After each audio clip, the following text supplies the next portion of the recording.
you see our society, America, becoming more rational or more superstitious? Oh boy. Could you give me about 4 hours on this?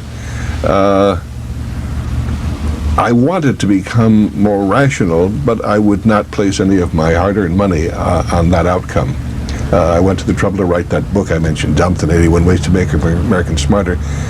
In fact, I've done a number of things professionally over, I don't know, 30 or 40 years because of that one concern and that one aim to help. One other example was a television series called Meeting of Minds, in which, by bringing together 3 or 4 at a time some of the most influential people in history, representing all possible kinds of philosophical opinion, I attempted to give, and did give, an example of civilized discourse about major issues designed to make the viewer think. Another instance was a table game called Strange Bedfellows. It was a matter of matching up quotations with the people who said them or wrote them. Then there was a record album, which is still selling. It's now in cassette form with a little accompanying booklet, called How to Think. It's aimed at children from 5 to 15, let's say, and it talks about their brain. It tells them that we are the thinking animal, the others are the swinging from trees animals or the flying animals and so forth. We are supposed to be the thinkers, and it talks about logic, of course, on a very basic level, has cute little jokes and songs, all designed to get children interested in thinking, in reasoning, in rationality. I've argued in this context that there should be a 4th R, read and write, arithmetic, and reasoning. And it should start at the kindergarten or 1st grade level.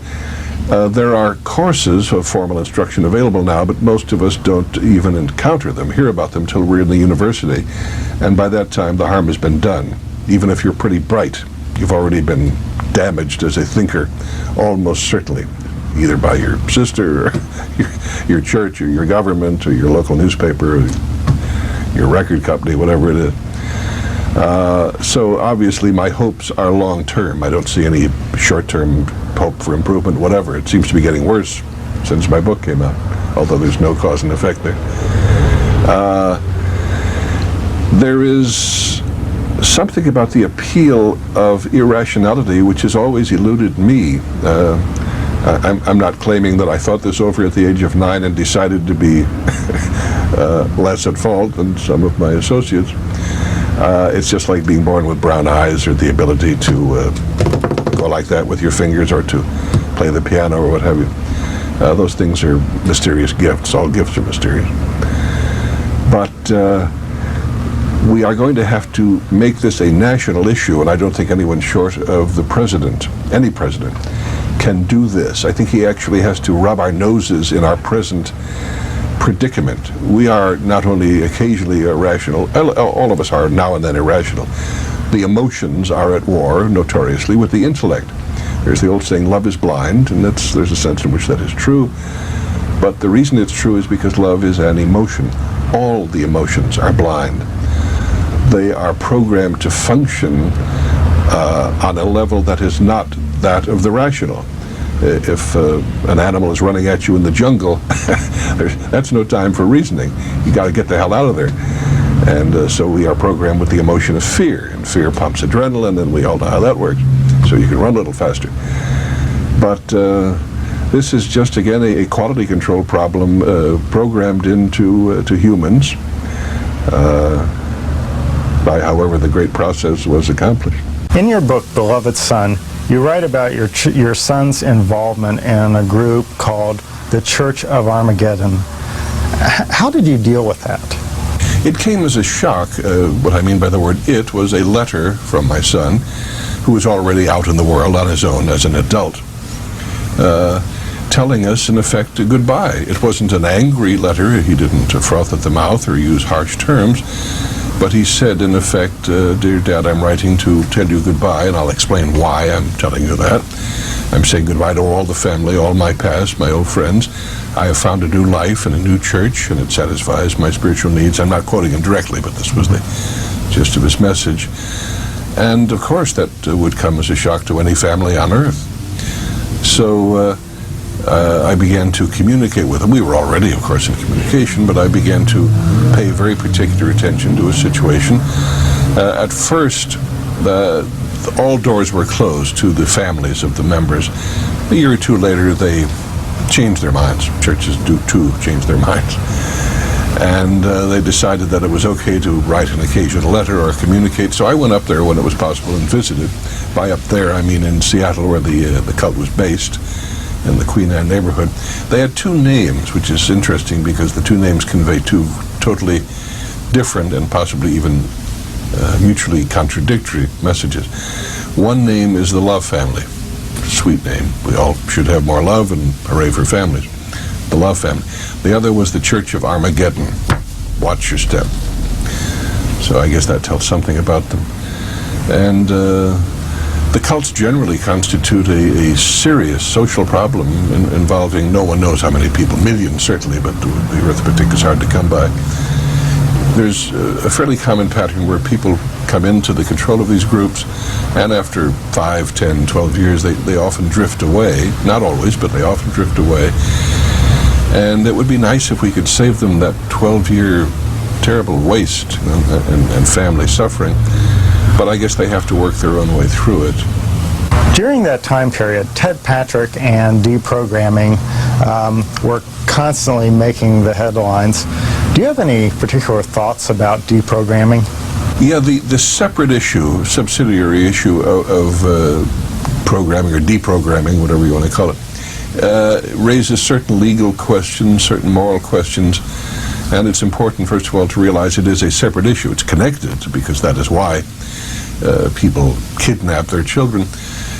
Immediately when you use a sentence with the word kidnap and the phrase their children, with the word kidnap and their children in it, it's not, immediately there's some ambiguity, some confusion there, because ordinarily we hear the word kidnap used as regards strangers' children and the holding for ransom and all that traditional form. But can one in fact kidnap one's own son or daughter? There are those who say no. If it's your son or daughter, it's not kidnapping. It may be some other offense or annoyance, but it's not what we mean when we say kidnapping. People go to jail for kidnapping or get put to death and so on. So there is a moral distinction right there, as well as a bit of confusion. My personal opinion is that if Brian had been, say, 14 years old when he went in, I would have gone to the place and at least made the physical attempt to take him out. And if somebody objected to that, I guess I would have been a kidnapper, and I would have felt no guilt. But that has no relevance to the real situation, because he was well into his 20s when he left us, and he made his own decision as an adult. So I no longer had a legal right to do that sort of thing. But each family has made its own decision. So like all complex issues, this one ought to be studied by everyone, because I think it's everybody's problem. Now, there are those who say, why is it everybody's problem? My son or daughter never went in. Good for you, but they might tomorrow. So how is your son doing now? He's still up in Seattle, yes. Mm-hmm. He's in the real estate business there, and we're in frequent communication. And he's still the same marvelous guy he always was.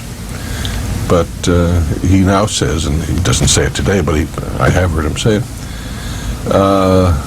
quote, I wasted 11 years of my life in that group. It's good that he finally came to that realization, but I would hope his story could save other families and other young people that trouble.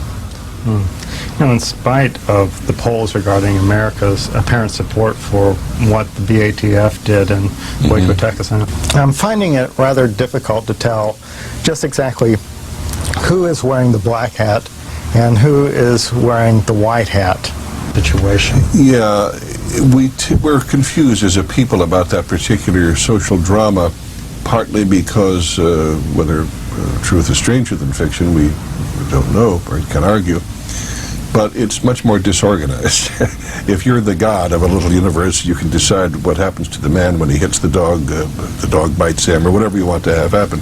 You can even impose justice, and most stories have some justice to them. I could detect no energy, no mechanism of justice in the entire physical universe, except that when we encounter justice, it is almost always that imposed by humans. Humans set up a whole system called the legal system of laws, punishments, deterrence, all of that, very complex. But Mother Nature, or whatever else you want to call the great controller, seems to have no interest in justice whatever. So as regards this particular situation, one group, the cult group, were irrational. Common term on the streets, they were crazy. Koresh appears to have been crazy, religiously crazy, but that's a fairly common form. And therefore you cannot successfully reason. You can do a wonderful job of reasoning out of your mouth, but it falls on very infertile soil. It might have been better to try different experiments, to bring in another crazy person that says, no, hey, Koresh, cool it, I am God. Maybe you could have talked him into it. In fact, I once wrote a play based on that assumption, based on an actual case, I think in Michigan, where there were 3 men in a given psychiatric prison or hospital who were convinced that they were God. And my play brings them together. Tries to, a psychiatrist, in fact, dreams up this plan. They won't listen to him. He thinks maybe they will be influenced by each other, or at least their faith in their own abilities will be shaken by contact with 2 rivals. So there was no way that could end happily. There are abstract ways, as a writer or anyone sitting in a bus could have written a little story about a happy ending, but we have to deal with reality. And as long as you've got a bunch of religious wackos, and the FBI and the other groups are trying to talk sense to them, it's very unlikely to turn out right. If they had, kerosene and gasoline stockpiled inside and burned the place down, they did that. The FBI did not do that. In hindsight, a lot of people are suggesting different things regarding this David Koresh incident. There is a theologian from the University of North Carolina who said that if the FBI would have allowed him to go in and talk to David Koresh and prove to him that the 7th seal did not apply to him, that this could have avoided bloodshed. There was also a woman who claimed to be with the Cult Awareness Network. I haven't established that yet. And she was faxing all sorts of material to the Clintons and the FBI, and she was trying to get permission for the parents to actually go into the compound, into the church, to talk with their various sons and daughters who were still under the leadership of David Koresh. I don't think anybody argues that those who were shocked by Koresh's behavior, and he was a terrible man. We're not talking about some Che Guevara hero here who was trying to help the people, rightly or wrongly. He was just a terrible man, in addition to being nuts. But yeah, I think it would have been an opportunity to try various approaches, but the FBI and the other guys are not drawn from the psychiatric profession. They are policemen, and we need them. All societies need such police forces. So it's one of those situations concerning which you can never say, well, that's what happened, and this is right, and that's wrong, and now let's have lunch. There will always be doubts and second guesses. It was a sad situation. Do you have any special concern about the religious right? Oh, yes. Of course, I have concern about everything. Okay. The religious left. Well, keep an eye on. Tell us about the right for a second. Yeah. Well, the religious right, for the most part, this means there are exceptions, seems to be more emotionally motivated by political considerations than by spiritual or religious considerations. It's not an either-or, black or white situation. I'm not saying others are all religious and nobody should be political. No, there are serious political concerns, and every decent citizen should share those concerns. His recommended solutions, they will vary from case to case. But if you watch a clergyman on television or in his church who is admittedly, I mean, he's not apologetic about it, he's proud that he's a great American and he cares about family values and all that lovely stuff, and you really listen carefully to what he's saying, most of it is political. As contrasted, let's say, with the Reverend Bob Schuller, who talks sweetness and light and is much loved. The other fellows are not much loved, except by their more fanatical followers. Hitler, did not force his way into control of Germany. They got down there on the knees and said, please come in and rule our country, would you? So the people who fall victim to the Hitlers and the Jim Jones and all the misguided leaders are always partly to blame. They can never say, oh, I was such a wonderful person until I fell under the control of that bum. And they never seem to say that. They somehow are longing that the bum will come back and do it again to them. Whoever made men should have talked to his vice president in charge of quality control.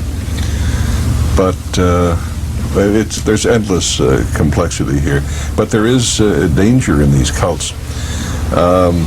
Sometimes, to refer again to the political factor, hooked up with religion, if the guy is politically what we, depending on who we are, like to hear about and want to encourage, we'll put up with all kinds of nonsense. A classic instance is the Reverend Sun Myung Moon. This man says he has not come to remind us of Jesus Christ, or say, isn't Jesus Christ an ideal person? He says, he is Jesus Christ. Well, he's not, and nevertheless, many leading conservatives, including people in Mr. Reagan's White House, invited Mr. Moon to sit on the stand when Mr. Reagan was inaugurated, and this is only a group of maybe, 100 people, whatever the number, who cares? Small group. He was there, nut though he is, dangerous nut though he is. Why?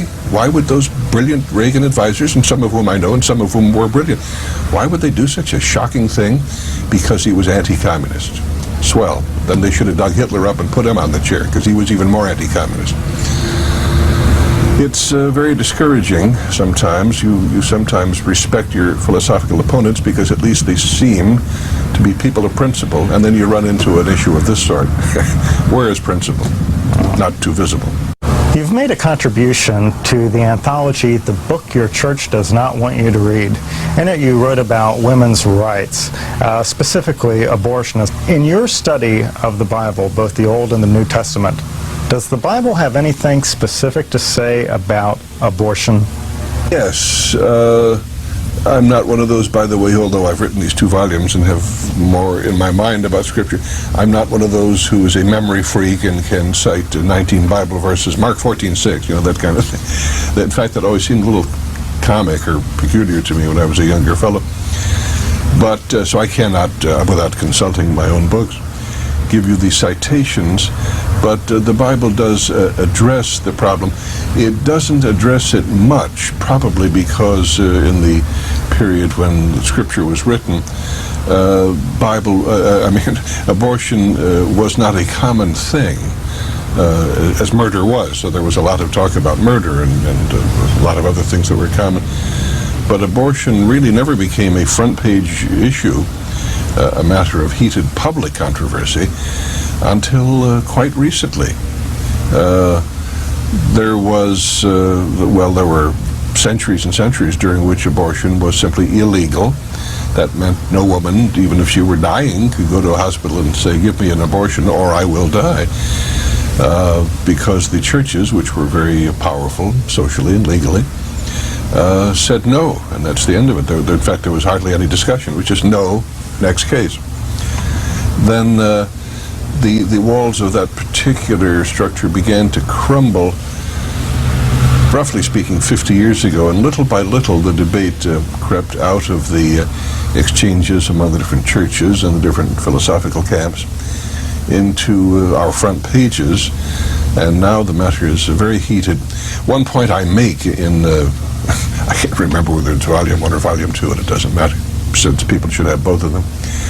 I can't recall in which book I mentioned that for a long time the church, or the churches, some of them, said abortion is murder. That's the end of it. No more discussion.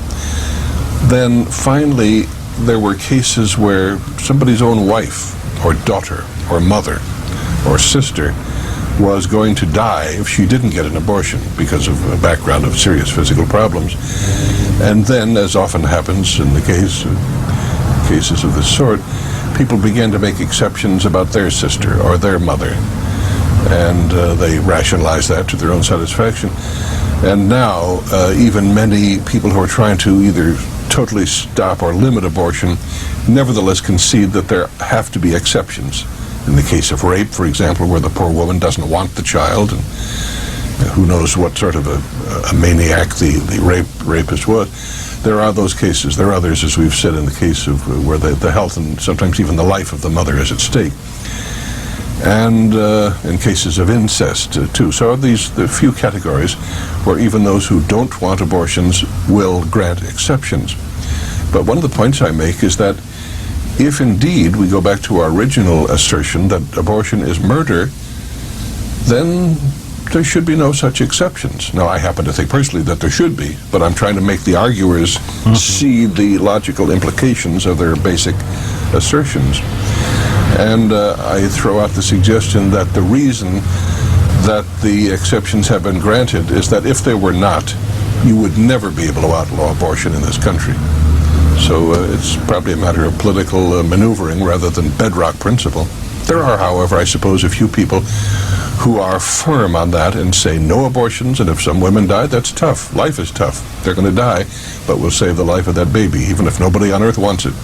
In an MTV special about censorship, they gave a soundbite of you saying, well, of course we need censorship, but I don't recall if they ever actually gave you time to elaborate on that. So I'd like to give you time to elaborate on it. Do we need censorship? Sure. Of course, I repeat, we need censorship, but we'll have to first decide what we mean by censorship. We already have censorship. They are called laws against libel and slander. That's one example of out-and-out censorship.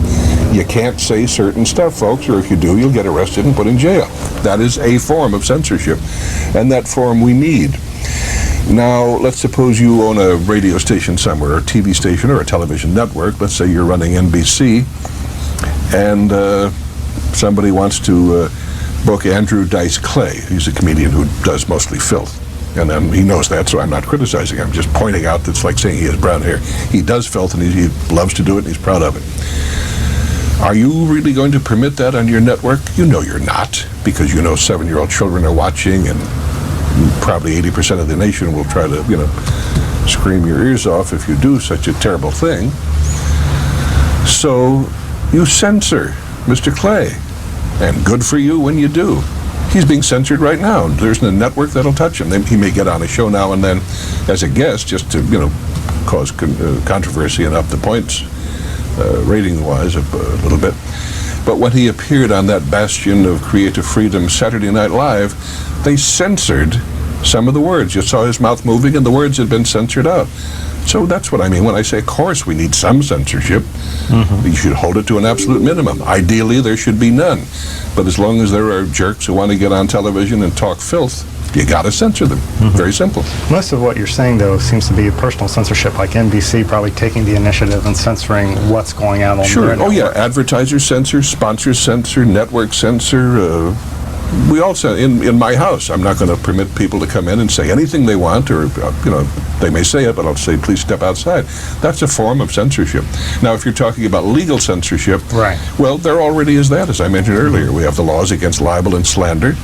There is legislation now on the subject of hate crimes. To hit another person with a stick has always been a terrible thing, but to hit him because he's Armenian or black or Catholic or whatever, there's more to that than just hitting him with the stick. That's obvious, I think. And there now are legal remedies to apply to cases of stick hitting done because of what the individual that gets hit is, either ethically, racially, religiously, philosophically, or whatever. It's a special kind of more objectionable crime. And in making such laws, we are censoring. All law, in a certain sense, is an attempt to prevent, to deter certain kinds of behavior, sometimes relatively minor, like going 55 in a 50-mile zone, other times a major, like trying to prevent the killing of 40 million people, such as happened in World War II. And Steve Allen has written a couple of books I'd like to bring to your attention. One is Steve Allen on the Bible, Religion, and Morality. And then there's a sequel to this book called, believe it or not, More Steve Allen on the Bible, Religion, and Morality. Why a sequel to the Bible, Religion, and Morality? The reason was that I wrote so much when I was doing the original work. At that time, I had never totally planned the structure of what I was doing. It started, as come to think of it, most of my books do, without the realization in my mind that I was writing a book. I was simply thinking aloud and then thinking on paper. And in a number of instances over the years, I suddenly notice I have 212 pages of whatever it is, and I think, oh, this could be a book. And at that point, we start getting in touch with publishers. So that's how it was in this instance. The subject matter, of course, is Scripture. As an entertainer, I travel a lot, and many a night I would find the Gideon Bible in the little drawer next to the bed and spend 30 or 40 minutes going through it. And at the beginning, and this goes back about 20 years, I began to notice that what I was reading was markedly different, not just a little different, but strikingly different from the perception of Scripture that I had picked up in my training as a Catholic, a young fellow. And that attracted my attention, and then I began to dictate my responses. I do all my writing with dictation equipment, and pretty soon, as I say, by that process, I had a lot of comments. So several years ago, I showed them to the folks at Prometheus, the publishers, Mr. Kurtz and his associates, and they had a marvelous idea.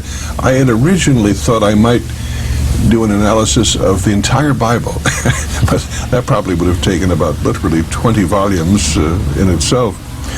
So it was, however philosophically sensible, it was practically not too hip. So Paul brought out the first volume, and then there was more than enough left over to comprise the second. You know, I read in book 1 that you had some very interesting things to say about humanists, and maybe you said them in book 2 more, Steve Allen, but you had some very glowing things to say about humanists. I'd like to start out by asking, do you consider yourself to be a humanist? Yeah, I have been described as a Christian humanist. I'm not an atheist, so I'm not a secular humanist. Although some of my views are consistent with those of the secular humanists, I sometimes think that some of my views are consistent with almost every philosophical camp on earth, since I have literally friends in almost all camps. I hasten to add the word almost, because there are some people who are too far out or too evil or too mistaken for my taste. But yeah, there have actually been Christian humanists. Well, Thomas More is a classic example, and if he was good enough to become a saint, he's a lot better man than I am. So the classic question, perhaps the most fundamental question, is there or is not a God, has simply never been settled. To whose satisfaction would it be settled? It's been settled to the satisfaction of hundreds of millions, and not to the satisfaction of many others. So when I say that it hasn't been settled, what I mean is the debate is still going on. There are some questions perhaps which have been resolved, but that is simply not one of them. And that is true whether there is or is not a God. It actually says nothing about the reality. It's just about the debate on the question. You speak to a variety of different groups. Some of them seem to be maybe contradictory to each other. What happens sometimes when you're at a group and somebody comes up to you and tries to pigeonhole you by asking, oh, wait a minute, are you a Christian? Are you an atheist? Come on, Steve, what are you? What do you do in those kind of situations? They don't seem to do that very often, perhaps because they're generally familiar with the breadth of my views. I assume certain things. I know other things, and there perhaps are a few things in which it could be said I believe. Many people, I think, are not clear about the distinction in meaning between the word belief and the word knowledge, or the word believe and know. We would never say, I have great faith that 2 and 2 are 4. We absolutely know that that is a correct statement. So to bring belief into it would be to talk nonsense. But on things that we assume are the case, it's safe to say that we assume it, and we act on the basis of that assumption, perhaps. You have to act on some basis. But that is still distinct from knowing, and we just don't know. It would be a much simpler question if there were, pardon me, only one church or one form of religious belief. But as we know, there are thousands. No one even knows how many, because the number grows every week. 2 or 3 churches disappear and about 7 new ones pop up. So again, if people looked at Scripture and drew one large set of conclusions on the basis of their study of it, we could at least be quite clear as to what we mean in the use of certain common terms. But that is not the field as it is laid out. There are thousands of forms of Christianity, and from time to time they get so excited they put each other to death, which isn't too happy a picture.